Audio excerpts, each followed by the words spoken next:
Good morning, Lebanon. Ito yung babae guys na mamahinga na muna ngayon. Hindi makalabas. Tahimik muna ang buhay guys. Tahimik muna.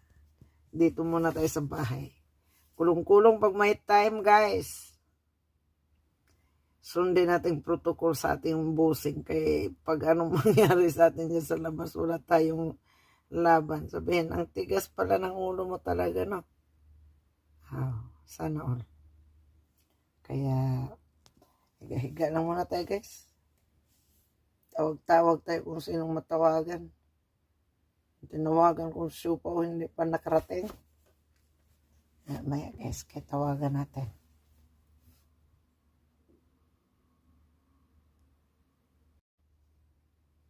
Good morning, Lebanon.